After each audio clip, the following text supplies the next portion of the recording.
Hello po mga kalingap, gandang gabi. Ayan, dito naman tayo kay Kuya Brooks at magmaritisan tayo ni Kuya Brooks.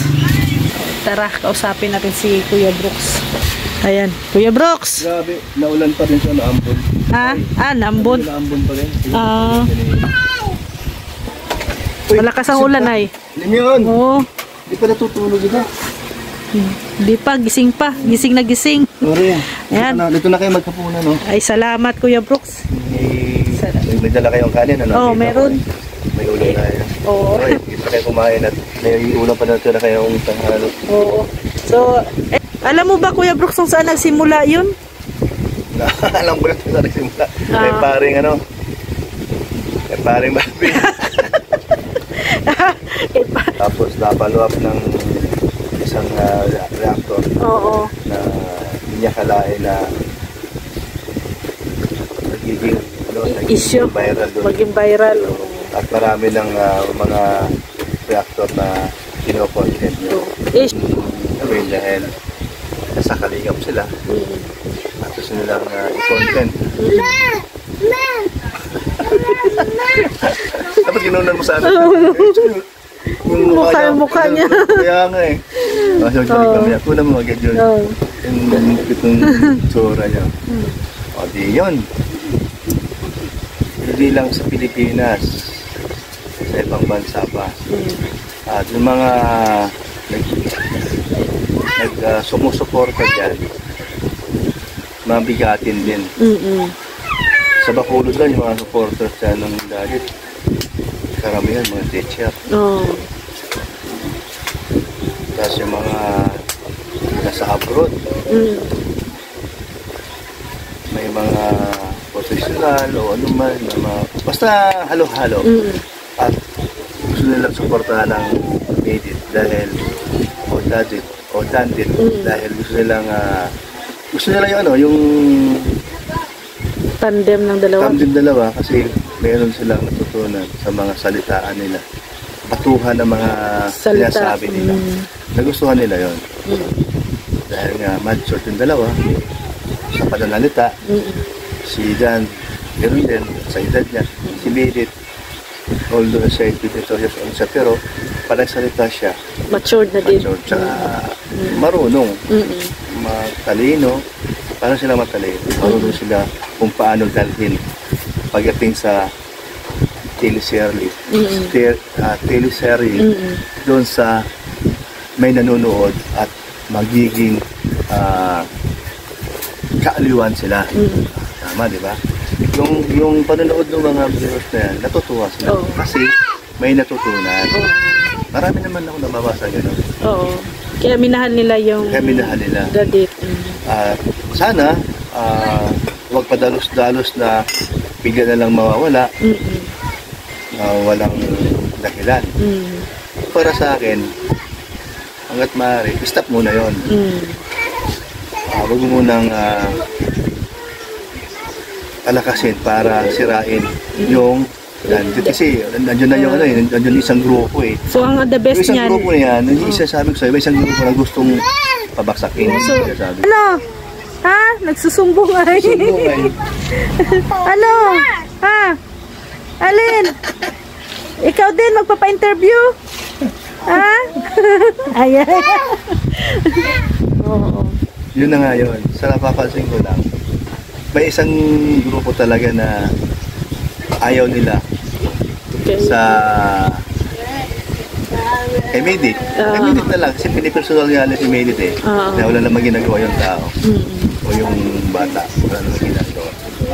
So kaya ko nasabi wala namang ginagawa kasi unang-una kung siya may nasabi sa interview ni Rap sa kanya, yung upload na part 13 ako hindi ako nagkamali. At yun naman eh yung after na yung birthday, yung birthday, tapos ng birthday ni Dad. Yun nangyari sa yung isang grupo na parang hindi nagustuhan yun. Pero inaayos naman natin yun. Pero okay na yun, di ba? Okay na yun. So hindi naman nangyari yung isa na mapakumbaba. I mean, akala ko okay na, pero ay tumigil. Tuloy, pati kami ni Dan, nadamay.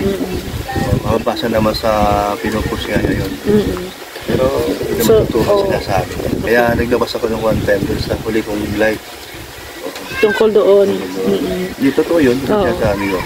Kasi hindi ka naman magsasalita kung walang impormasyon or may nagsabi sa iyo. Pero hindi ko siya pinangalanan. Kasi para hindi siya ma-expose. Kaya lang, dapat tigilan niya na. Doon sa side, nung kabila, ang pakiramdam nila, nababastusan sila. O dapat. Kaya pakiusap ko sa mga reactor na stop muna. Kasi ano din di ba si Dan ang maiipit, di ba? Si Dan si Dan maapektuhan. nasa gitna. Nasa gitna. Si Dan, siyempre siya naman sumusunod doon sa nakakataas.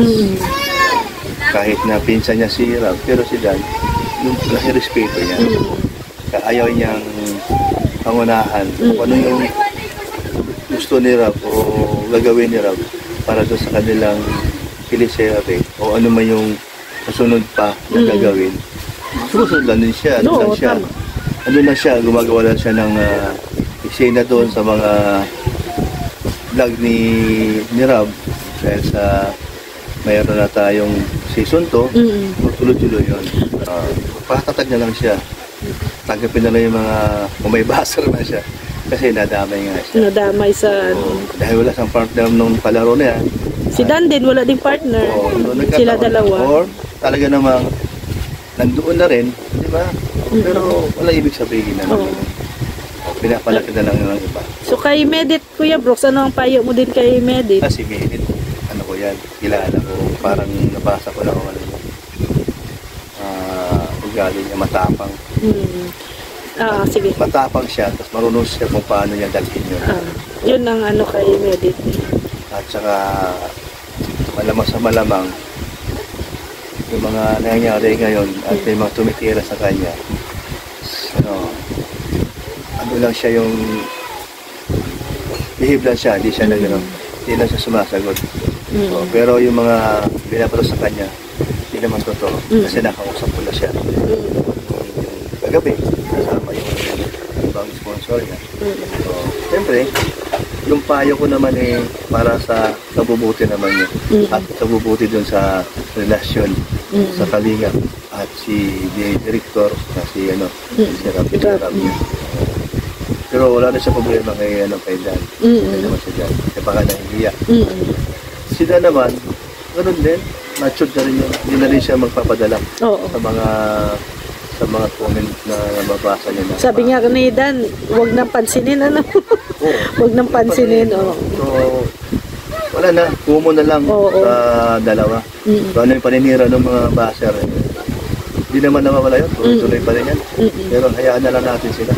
Kasi ang baser naman, baser talaga. Kaya, Yun lang masasabi ko. Basta sa akin,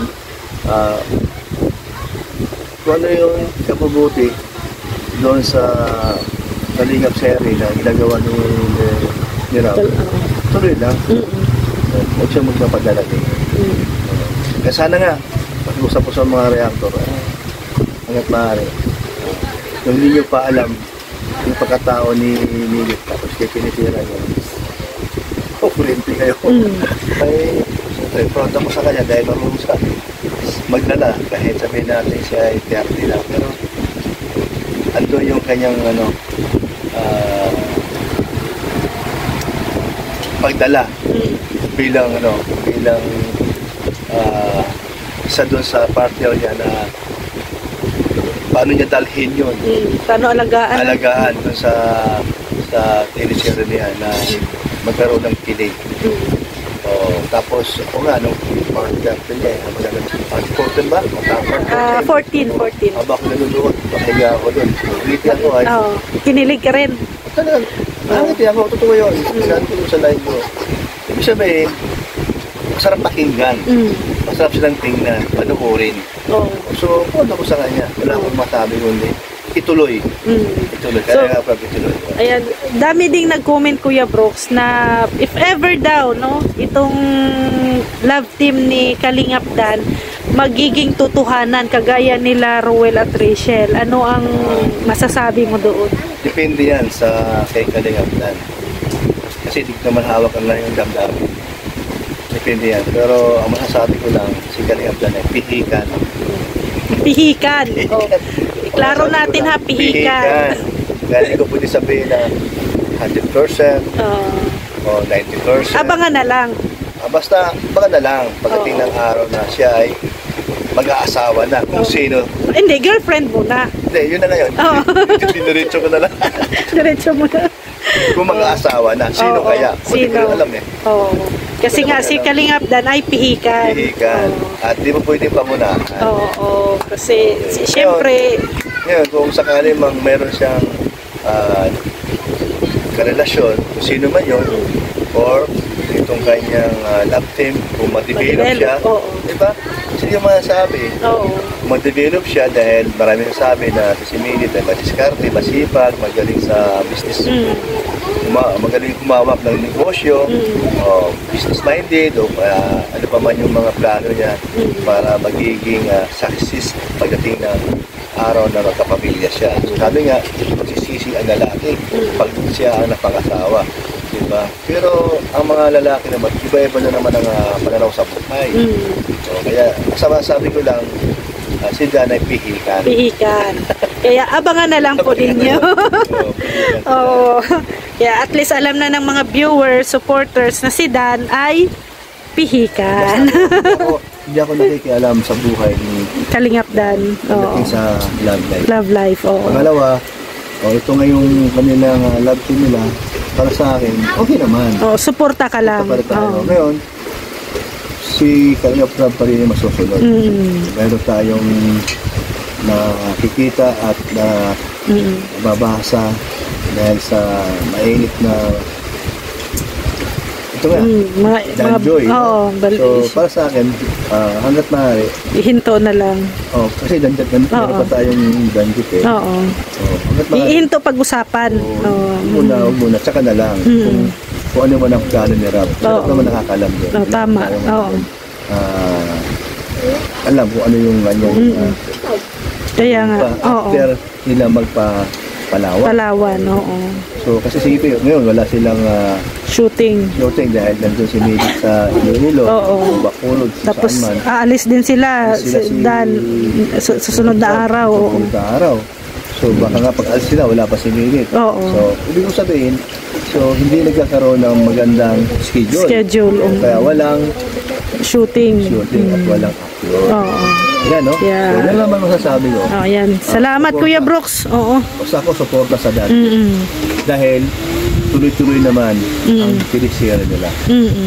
Pero, ang nakakaalam yan, director, siya nakakaalam ko, paano niya i-handle yun na mas maganda pa sa sunod na part 15. Kasi maraming nakaabang. Abangan natin yan. Yan, mga Kalingap. Salamat po. Basta ako nasa gitna lang. At syempre, hindi ako one-sided. Hindi ako one-sided lang. So maraming salamat, Kuya Brooks. At ayan, ito po yung aming hapunan ngayon. Ayan. Ayan. Yung okay tanghali, di ba? Sarap naman yan. So, yan So, maraming salamat po sa inyong suporta. At please, pakisuportahan niyo po channel ni Kuya Brooks Vlog.